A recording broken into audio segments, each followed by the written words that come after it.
त्रेता युग ਦੇ ਵਿੱਚ ਜਦੋਂ ਲక్ష్మਣ ਬੇਸੁੱਧ ਹੋ ਗਏ ਤਾਂ ਉਦੋਂ ਉਹਨਾਂ ਨੂੰ ਜੀਵਨਦਾਨ ਉਸ ਸੰਜੀਵਨੀ ਬੂਟੀ ਨੇ ਦਿੱਤਾ ਸੀ ਜਿਸ ਦਾ ਪੂਰਾ ਪਹਾੜ ਹਨੂਮਾਨ ਚੁੱਕ ਕੇ ਲਿਆਏ ਸੀ। ਕੀ ਉਹ ਸੰਜੀਵਨੀ ਬੂਟੀ ਅੱਜ ਵੀ ਪਹਾੜਾਂ ਵਿੱਚ ਮਿਲਦੀ ਹੈ? ਇਹ ਲਗਾਤਾਰ ਇੱਕ ਰਾਜ ਬਣਿਆ ਹੋਇਆ ਹੈ।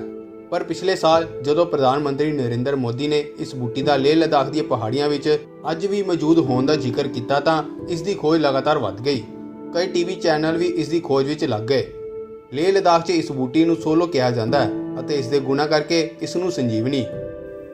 लद्दाख में सोलो नाम का एक पौधा पाया जाता है। जानकारों का कहना है कि ये पौधा हाई एल्टीट्यूड पर रहने वाले लोगों के लिए, बर्फीली पहाड़ियों पर तैनात सुरक्षा बलों के लिए ये संजीवनी का काम करता है। कम ऑक्सीजन वाली जगह पर शरीर के इम्यून सिस्टम को संभाले रखने में इसकी बहुत बड़ी भूमिका है। सोचिए, ऐसी अद्भुत चीज दुनिया भर में बिकनी चाहिए कि नहीं बिकनी चाहिए। ਹੁਣ ਤਾਜ਼ਾ ਜਾਣਕਾਰੀ ਦੇ ਮੁਤਾਬਿਕ ਬਹੁਤ ਹੀ ਮੁਸ਼ਕਲ ਨਾਲ ਮਿਲਣ ਵਾਲੀ ਅਲੋਪ ਹੋ ਰਹੀ ਬੂਟੀ ਨੂੰ ਬਚਾਉਣ ਲਈ ਅੰਮ੍ਰਿਤਸਰ ਦੀ ਗੁਰੂ ਨਾਨਕ ਦੇਵ ਯੂਨੀਵਰਸਿਟੀ ਦੇ ਬਾਇਓਟੈਕਨੋਲੋਜੀ ਵਿਭਾਗ ਦੇ ਟਿਸ਼ੂ ਕਲਚਰ ਲੈਬ 'ਚ ਲਗਾਤਾਰ ਖੋਜ ਕਾਰਜ ਕੀਤੀ ਜਾ ਰਹੀ ਹੈ। ਇਹ ਬੂਟੀ ਇੰਨੀ ਗੁਣਕਾਰੀ ਹੈ ਕਿ ਖੁਦ ਵਿਗਿਆਨਿਕ ਵੀ ਇਸ ਨੂੰ ਸੰਜੀਵਨੀ ਬੂਟੀ ਕਹਿਣ 'ਚ ਕੋਈ ਹਰਜ ਨਹੀਂ ਸਮਝਦੇ। ਇਸ ਬੂਟੀ ਨੂੰ ਬਿਲਕੁਲ ਅਲੋਪ ਹੋਣ ਤੋਂ ਬਚਾਉਣ ਲਈ DRDO ਨਾਂ ਦੀ ਪ੍ਰਮੁੱਖ ਸੰਸਥਾ ਨੇ ਇਸ ਲੈਬ ਨੂੰ ਇਹ ਕੰਮ ਸੌਂਪਿਆ। ਇੱਥੇ ਆ ਕੇ ਪਤਾ ਲੱਗਦਾ ਹੈ ਕਿ ਜੜੀ ਬੂਟੀ ਪੋਸਟ ਕੋविड केयर वास्ते बहुत ही ਵਧੀਆ ਦਵਾਈ ਹੈ। तो अमृतसर के गुरु नानक देव यूनिवर्सिटी का बायोटेक्नोलॉजी विभाग है और यहाँ पर आपको हम दिखाएंगे कि वो संजीवनी बूटी क्या है और यहाँ पर इसे किस तरह से बिल्कुल लुप्त हो रही थी या हो गई थी उसको यहाँ पर जो है तैयार किया जा रहा है। ये आपको दिखाना चाहूँगा। ये यहाँ के साइंटिस्ट जो हैं वो इस पर काम कर रहे हैं। बाकायदा तौर पर DRDO ने इनको बोला है इसको कि क्योंकि ये लुप्त हो रहा है प्लांट, इसकी मेडिसिनल वैल्यू जो है बहुत ज़्यादा है, इसीलिए इसको संजीवनी बोला जाता है। तो यहाँ पर जो है उस पर काम किया जा रहा है।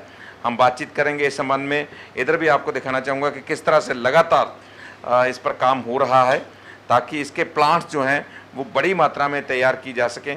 और जो जिसे ये संजीवनी कहा जाता है, इसका साइंटिफिक नाम क्या है वो भी आपको बताएंगे। तो उसको किस तरह से लोगों तक पहुंचाया जाए और ख़ास तौर पर अब जबकि बात हो रही है कोविड की तीसरी लहर की, तो उसके मध्य ये किस तरह से काम कर सकती है, इस संबंध में हमारे साथ बातचीत करने के लिए यहाँ पर प्रोफेसर साहब हैं, उनसे बातचीत करेंगे। तो आइए आपकी बात करवाते हैं। ये इस तरफ भी आपको टिश्यू कल्चर लैब दिखाना चाहूँगा। ये टिश्यू कल्चर लैब है। डॉक्टर साहब से साथ साथ में बात करते जाएंगे और साथ में इसके बारे में जानकारी हासिल करते जाएंगे। डॉक्टर साहब अपना नाम बता दीजिए हमारे दर्शकों को। मैं प्रताप कुमार पति हूँ। मैं यहाँ डिपार्टमेंट ऑफ बायोटेक्नोलॉजी जो यहाँ पर है, मैं प्रोफेसर हूँ यहाँ पर।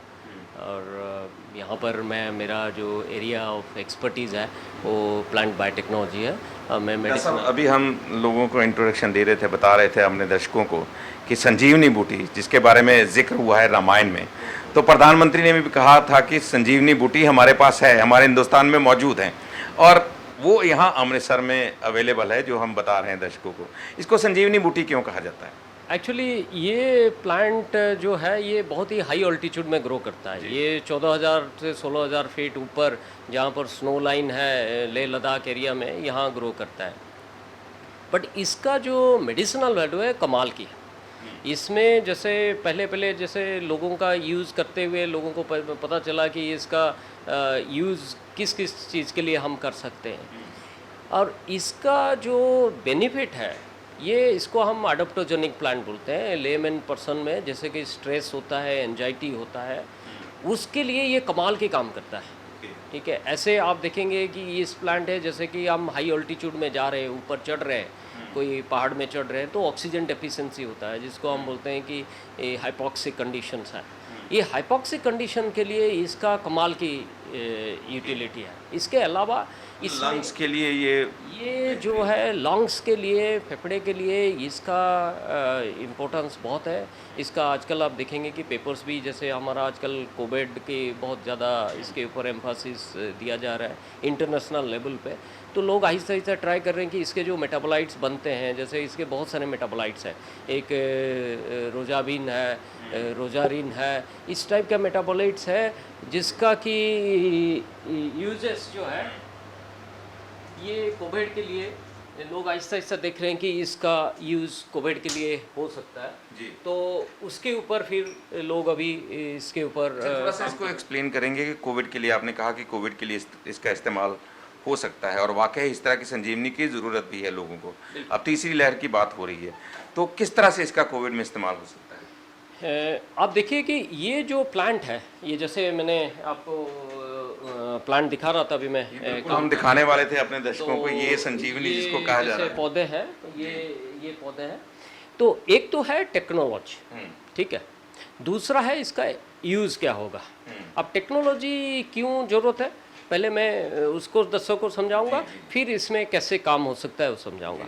ये टेक्नोलॉजी को हम बोलते हैं टिश्यू कल्चर टेक्नोलॉजी, ठीक है, इन विट्रो प्रोपागेशन टेक्नोलॉजी। इसका फ़ायदा ये है कि आपने छोटी से छोटी पार्ट ऑफ द प्लांट, जैसे कि आपका पौधा का लीफ हुआ, स्टेम हुआ, सीड हुआ, इससे आप पूरा का पूरा पौधा बना सकते हैं और बड़े रैपिडली इसको प्रोपागेट भी कर सकते हैं। तो इस को कम्प्लीटली स्टेराइल कंडीशन में, इसमें देखिए कोई ना कोई बैक्टीरिया, फंगस कुछ भी नहीं है इसके अंदर। ये एक स्टेराइल कंडीशंस में इसको ग्रो कराया जा रहा है। आपने जहाँ पर देखे कि जैसे ये लैमिनार एयर फ्लो है, इसमें भी बड़ी स्टेराइल कंडीशंस है जिसमें इसको प्रोपागेट किया जाए। ये फास्टर प्रोपागेट हो सकता है, ठीक है। जो नेचर है, नेचर से जितना प्रोपागेट होगा उससे कहीं गुना ज़्यादा ये मल्टीप्लाई हो सकता है। अब नेचर में क्या प्रॉब्लम है, अब ये इसका लुप्त होते जा रहा है, ठीक है, जिसको हम एंडेंजर्ड बोलते हैं, लुप्त होते जा रहा है। कल किसी मेडिसिनल कंपनी को, फार्मास्यूटिकल कंपनी को ज़रूरत होगा, हर्बल कंपनी को ज़रूरत होगा, तो ये पौधा फिर और नेचर में नहीं मिलेगा। तो ये जो टेक्नोलॉजी है, जो टिश्यू कल्चर टेक्नोलॉजी है, इसमें हम इसको प्रोपागेट कर रहे हैं, कंजर्व कर रहे हैं एंड एक एक्सपेरिमेंटल कंडीशंस में इसको ग्रो कर रहे हैं। तो रही दूसरी बात आपकी पॉइंट की, इसका क्या फ़ायदा होगा। अब फ़ायदा है कि आहिस्ता आहिस्ता जैसे प्री क्लिनिकल रिसर्च बहुत सारे लेबोरेटरी में कर रहे हैं, लोग देख रहे हैं कि इसका कोई साइंटिफिक एविडेंस हम जुटा सकते हैं क्या। जैसे हमको पता है कि कोई भी पौधा का मेडिसिनल वैल्यू है, जब साइंटिफिक एविडेंस हम उसको देते हैं कि नहीं ये पौधा इसलिए यूज़ हो सकता है, तो लोग आहिस्ता आहिस्ता उसको एक्सेप्ट करना शुरू कर देते हैं। अब जो इसके ऊपर मेडिसिनल वैल्यू के ऊपर जो रिपोर्ट, प्री क्लिनिकल स्टडीज़ वगैरह का जो रिपोर्ट्स आ रहे हैं, वो रिपोर्ट क्लियरली बताता है कि ये एक पौधा है जो लंग्स के लिए बहुत अच्छे काम कर सकता है, ठीक है। तो हमने पहले था कि ये हाई ऑल्टीट्यूड सिकनेस के ऊपर काम करेगा। अब ये बोल रहे हैं कि जैसे लंग्स का जो फाइब्रोटिक लंग्स वगैरह बनते हैं, उसके लिए इसका अंदर जो कंपाउंड है, जैसे रोजाबिन वगैरह जो कंपाउंड है, ये बहुत बढ़िया काम करता है, जो कि लोग एविडेंस इसका दे रहे हैं। अब रही कि जब एविडेंस हमारे पास आता है, तो हमारे पास ज़रूरत पड़ता है कि वो प्लांट कहाँ से ले। तो जो कंपाउंड बनता है तो प्लांट से बनता है, तो आगे अगर कंपाउंड को हमने माने उसको स्केल अप करना है, प्रोडक्शन बढ़ाना है, तो हमको ये प्लांट ज़रूरत होगा। तो इसीलिए हम एक प्रयास यहाँ पर किए थे कि इस प्लांट का टेक्नोलॉजी डेवलप किया जाए, कि इस प्लांट को कैसे मास में मल्टीप्लाई किया जाए, ग्रो किया जाए, एंड कल के टाइम में कोई भी कंपनी, फार्मास्यूटिकल कंपनी आए और इसको ये कंपाउंड की ज़रूरत पड़े, तो नेचुरल सोर्सेज से अगर उसको निकालना होगा, तो ये पौधा हमारे पास है और इस पौधा को आगे हम मल्टीप्लाई भी कर सकते हैं, बढ़ा सकते हैं रिक्वायरमेंट के हिसाब से, एंड टेक्नोलॉजी भी कंपनी अगर चाहे तो टेक्नोलॉजी भी हम दे सकते हैं इसको कैसे। तो डॉक्टर साहब, ये इसको क्या सिर्फ लैब में ही तैयार किया जा सकता है या फील्ड में भी इसको लगाया जा सकता है? ये जो कंडीशन में, नेचुरल कंडीशन में ग्रो करता है, ये बड़ी हाई अल्टीट्यूड में ग्रो करता है, तो वहाँ पर क्लाइमेटिक कंडीशन कुछ अलग रहता है, ठीक है। जैसे आप लेह लद्दाख में देखेंगे वो टेम्परेचर -20 तक भी चला जाता है, ठीक है। तो वो पौधा वहाँ सर्वाइव करता है, एंड जब समर सीजन वहाँ पर आता है, जैसे जून जुलाई हुआ, उस पीरियड में ये ग्रो करता है, ठीक है, समर सीजन में। तो हमने देखे कि इस पौधा का इतनी स्कर्सिटी है, इस पौधा नेचर में आहिस्ता आहिस्ता डिप्लीशन होता जा रहा है, तो एक ऐसे टेक्नोलॉजी डेवलप करें जहाँ पर हम इसको रैपिडली मल्टीप्लाई कर सकें, एंड मल्टीप्लाई कर सकें तो कंजर्व भी एक होगा, एंड दूसरे की अगर किसी को इंडिस्क्रिमिनेट एक्सप्लोइटेशन नेचर से नहीं करना पड़ेगा, अगर किसी को काम करना है, इसका मेटाबोलाइट्स निकालना है एंड फार्मास्यूटिकल इंडस्ट्री को चाहिए होगा, तो ये टेक्नोलॉजी में प्लांट बना प्लांट्स उनको मिल सकता है, एंड ये प्लांट इवन इसको मल्टीप्लाई बहुत रैपिडली किया जा सकता है। तो इसीलिए हम ये टेक्नोलॉजी मतलब फिर डेवलप, तो इसको कहीं भी ऐसे लैब कंडीशंस में इसको कहीं भी ग्रो किया जा सकता है। एक्चुअली ये जो कंडीशंस है ये आप देखेंगे यहाँ पर, अगर आप देखेंगे ये एक स्पेशलाइज कंडीशंस है। तो इस कंडीशंस में क्या होता है ना, यहाँ पर आप देखेंगे कि एक चाहे साल भर जो बाहर का टेम्परेचर हो, चाहे 40 डिग्री हो, चाहे बारिश हो रहा है, जो भी हो, हमको कोई फ़र्क नहीं पड़ता। ये एक्सपेरिमेंटल सेटअप ऐसे सेट किया गया है कि साल भर इसका 22 डिग्री टेम्परेचर हम मेंटेन करके रखते हैं। एंड इसके जो लाइट कंडीशंस आप देख रहे हैं, ये ऑटोमेटिक लाइट कंडीशंस है। ये आपने रात 12 बज जाएगा तो ये अपने आप ये बुझ जाएगा, फिर सुबह होने से ये अपने आप जल जाएगा। और इसके ऊपर जो डस्ट वगैरह जितने भी अगर कहीं पर आए बा कोई भी ये है, तो मशीन्स लगे हुए हैं। ये मशीन्स इसको पूरा का पूरा डस्ट फ्री कंडीशंस में इसको बना देगा। और ये सारे आप देखेंगे कि जितना यहाँ पर ग्रो करे, हम अलग अलग पौधे पे यहाँ पर काम कर रहे हैं। तो एक तो संजीवनी प्लांट है, इसके अलावा हमने बहुत सारे हॉर्टिकल्चर वगैरह प्लांट्स है, एंड मेडिसिनल प्लांट है, विधानिया वगैरह है, इसके ऊपर काफ़ी यहाँ पर काम चल रहा है। तो हमारा पर्पस ये है कि टेक्नोलॉजी डेवलप किया जाए, बिकॉज जो एजुकेशनल इंस्टीट्यूशन का काम होता है, रिसर्च इंस्टीट्यूशन का, टू डेवलप टेक्नोलॉजी।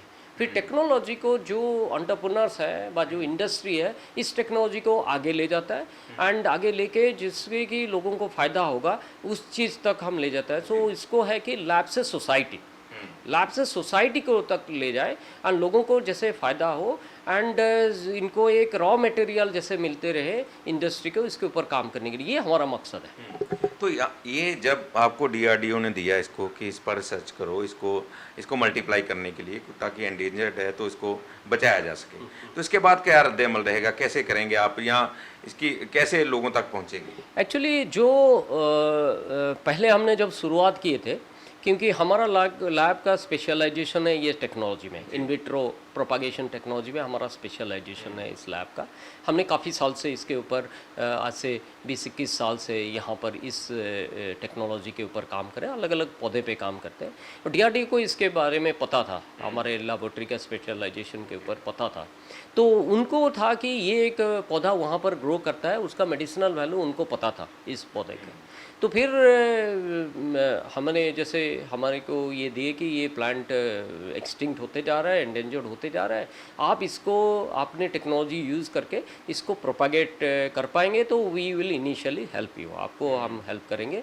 तो वो फिर हमको मटेरियल्स दिए थे टू स्टार्ट कल्चर स्टार्ट करने के लिए, मटेरियल्स दिए थे एंड थोड़ा बहुत फाइनेंशियल हेल्प भी दिए थे।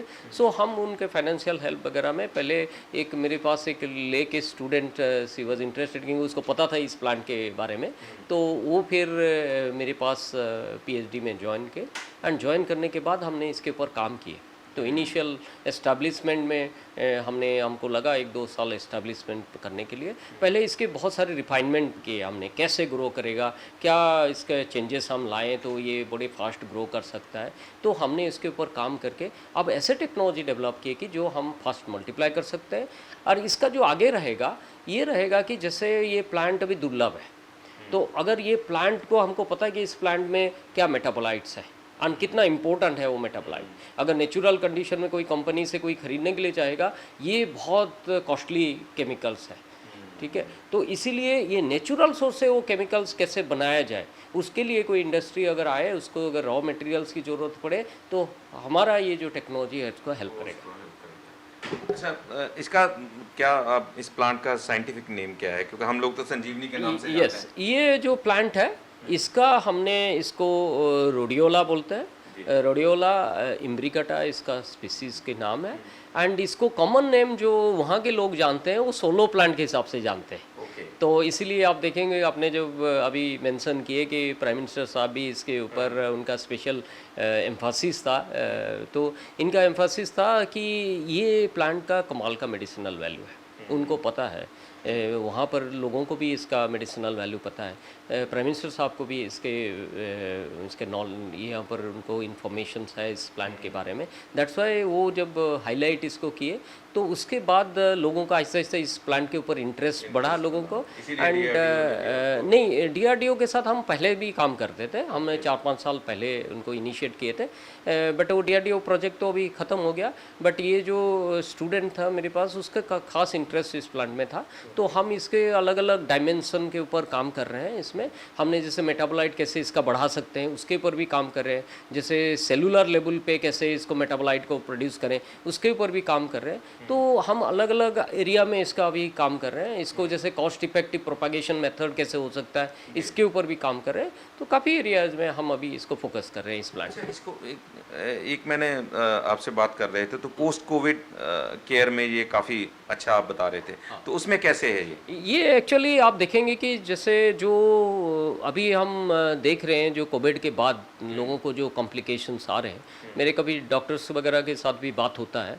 तो वो बोलते हैं कि अभी Aahista Aahista post Covid cases बढ़ते जा रहे हैं। जो कोविड से रिकवर कर गए फिर भी पोस्ट कोविड कॉम्प्लिकेशंस उनका रहता है, किसी को लंग्स एफिशिएंसी कम हो गया, किसी को सांस लेने में थोड़ी दिक्कतें आ रहे हैं कोई, तो हमने उनको फिर ये सजेस्ट किए थे probably this plant might help them because इसमें जो कंपाउंड है जो रोजाबिन है, तो ये देखा गया कि अभी जो रिपोर्ट्स आ रहे हैं, बाहर से भी रिपोर्ट्स आ रहे हैं जो जिसमें कि वो देखे हुए हैं कि जो लंग्स के जो फाइब्रोटिक लंग्स होता है तो उस केस में ये जो कंपाउंड इससे बनता है उसका रोल लोगों ने देखे हैं कि बहुत अच्छा इसमें स्टडी कर रहे हैं। तो हमने सोचे कि इसको और आगे फर्दर रिसर्च किया जाए एंड इसको इससे कोई अगर ऐसे मेडिसिन बन सके तो फार्मास्यूटिकल इंडस्ट्री को मैं इनवाइट करूँगा, तो आए चिप इन करें इसके ऊपर एंड काम करें एंड लोगों को बेनिफिट पहुँचाएँ के बारे में और जानकारी, क्योंकि इनके पास एक वहाँ के स्टूडेंट भी हैं, ले के स्टूडेंट भी हैं, उनसे भी बातचीत करेंगे कि वो वहाँ पर इस प्लांट के प्रति क्या मान्यता है और वो क्या इसके बारे में कहना चाहते हैं। सर मेरा नाम देचन है, देचन डोलकर। तो मैं बेसिकली लेह लद्दाख से हूँ और यहाँ पे अभी अपना PhD परस्यू कर रही हूँ पति सर के अंडर। तो जो जिस प्लांट पे मैं काम कर रही हूँ रोडियोला इम्ब्रिकेटा स्पीशी, तो उस पे जो जितनी भी मेडिसिनल प्रॉपर्टीज़ हैं इस प्लांट की उसको एक्सप्लोर करने की कोशिश कर रहे हैं। एक प्रोटोकॉल डेवलप करने की कोशिश कर रहे हैं जिससे कि हम इसको एक रैपिड और बहुत मास स्केल पे मल्टीप्लाई करके इसको जो ऑलरेडी जो एंडेंजर्ड स्टेटस है इस प्लांट का, तो इसको हम मतलब मास मल्टीप्लाई करके इसको प्रोवाइड कर सकें। आपके ये घर का प्लांट है एक तरह से, और आपकी सभ्यता आपकी संस्कृति के साथ जुड़ा हुआ है, क्या कहेंगे? सर एक्चुअली यहाँ ज्वाइन करने से पहले जैसे जितना मुझे पता है, तो क्योंकि ऑलरेडी लोकल कम्युनिटी में भी इस प्लांट की जितने भी मेडिसिनल प्रॉपर्टीज़ हैं वो नोन है, जिस वजह से जो भी लोकल प्रैक्टिशनर्स हैं वो इस प्लांट के रूट्स को, राइजोम्स को ड्राई करने के बाद जैसे कि तो वो स्ट्रेस है, एंजाइटी है या फिर हाई एल्टीट्यूड सिकनेस है, जो भी लंग इन्फेक्शन या उन चीज़ों के लिए ऑलरेडी वो प्रिस्क्राइब करते थे। बट ये प्लांट जैसे इतना मतलब क्या बोलते हैं लोगों तक इतना नहीं पहुंचा था, तो जैसे लोकल कम्युनिटी तक ही रिस्ट्रिक्टेड था। बट अभी रिसेंट कुछ सालों से जैसे थोड़ा ये चीज़ों को पब्लिसाइज़ किया गया, उसके बाद से इसको थोड़ा और लाइमलाइट मिलके इस पे और काम मतलब ज़्यादा उस पर हो रहा है। ये एक जैसे मैंने आपको कहा कि आपकी संस्कृति के साथ, आपके कल्चर के साथ जुड़ा हुआ प्लांट है, तो वहाँ के लोग क्या सोचते हैं कि आप, क्योंकि अमृतसर इतनी दूर है, लेह इतनी दूर है, यहाँ पर इसको मल्टीप्लाई किया जा रहा है, तो वहाँ के लोग इस चीज़ को कैसे देखते हैं? अगर आप वहाँ से हो, आपका नज़रिया क्या है इसके बारे में कि ये आपकी एक धरोहर है, आपका एक मतलब आपकी चीज़ है, तो इसको ऐसे बढ़ाया जा रहा है, पूरे हिंदुस्तान में फैलाया जा रहा है? सर मुझे लगता है काम तो मतलब ये काम अच्छा है और शायद काफ़ी टाइम पहले ही शुरू होना चाहिए था, but better late than never. जैसे भी है कि जितना लोगों को अवेयर हो रहा है, जैसे मोदी जी ने भी बोला है कि इस प्लांट को स्पेसिफिकली जैसे रिसर्चर्स या कम्युनिटी में इस पे काम होना चाहिए, जितना इसकी प्रॉपर्टीज़ हैं, जितनी इसकी यूज़फुलनेस है, उतना उस पर अभी तक काम नहीं हो पाया। तो मुझे लगता है कि अभी ये काम जैसे चल रहा है काफ़ी फास्ट पेस पे, काफ़ी लोग और भी एक्सप्लोर कर रहे हैं, तो वो चीज़ बहुत अच्छा है मतलब। वहाँ पर जब आप जाते हो तो वहाँ आपने बोला कि उन लोगों को पता है इसके बारे में, लेकिन क्योंकि ये लुप्त हो रहा था तो यहाँ पर इसीलिए इसको यहाँ पर लाया गया, इस पर रिसर्च शुरू की गई। तो वहाँ फिर लोग कैसे इसको ढूंढते थे, किस तरह से, क्योंकि इतनी हाइट पे? सब पहले तो यही था कि जो भी लोकल अमची बोलते हैं, जो भी लोकल प्रैक्टिशनर्स हैं, वो मतलब काफ़ी लोग जाके मास स्केल पे उसको अपरूट करके या जैसे भी लेके आते थे, उसके बाद उसको ड्राई किया या जैसे भी उनका टेक्निक है उसको मतलब प्लांट को एक्सट्रैक्ट बना के फिर लोगों को देते थे। बट जब ये इतना ज़्यादा लेवल पे ऑब्वियसली होने लग गया तो उसके बाद से अब जैसे लोग जाते थे उसको थोड़ा एक्सप्लोर करने के लिए, तो देखा गया कि वो उस लेवल पे अभी इतने, जैसे काफ़ी टाइम से हो रहा था तो उतने अभी प्रेजेंट लेवल पे उतना नहीं है। तो उस तरह से फिर साइंटिस्ट लोगों को इन्वॉल्व करके या जो भी है कि ये प्लांट एक एंडेंजर्ड स्टेटस पे है, अगर अभी इंटरवीन नहीं करेंगे ऑब्वियसली तो फिर मे बी एक्सटिंक्ट भी हो सकता है उस टाइप से। तो बिल्कुल जी, वाकई ही एक तो पहली बात तो ये है कि लेह में इसके बारे में वहाँ के स्थानीय लोग जो हैं, स्थानीय प्रैक्टिशनर जो हैं, उनको पता था इस प्लांट के बारे में कि ये प्लांट वहाँ पर है, तो वो कहीं ना कहीं प्रिस्क्राइब भी कर रहे थे। लेकिन क्योंकि ये लुप्त हो रहा था और वहाँ पर भी जो लोग इसको प्रिजर्व करके रखे हुए थे, थोड़ा बहुत इनको यहाँ पर कुछ सीड्स मिले, सीड्स लाकर यहाँ पर फिर उनके लिए भी ये बहुत बड़ा काम था कि उससे फिर प्लांट्स डेवलप करना, जो इनसे बातचीत हुई है। लेकिन अब लगता है कि कुछ समय बाद, क्योंकि अब ये प्लांट्स को मल्टीप्लाई करने में कामयाब हो चुके हैं यहाँ टिश्यू कल्चर लैब में, अब ये सिर्फ देख रहे हैं कि कोई कंपनीज़ अगर आती हैं तो वो इसको कैसे, किस तरह से आगे इसका इस्तेमाल करती है। लेकिन जो इसको संजीवनी नाम वहाँ के स्थानीय लोगों ने दिया है, जिसके बारे में प्रधानमंत्री ने भी बात की है, जिसके बारे में आम लोग बात कर रहे हैं, अगर वाकई ही इस कोविड एरा में ये लोगों तक पहुँचती है एज ए मेडिसन, तो वाकई ही संजीवनी साबित हो सकती है।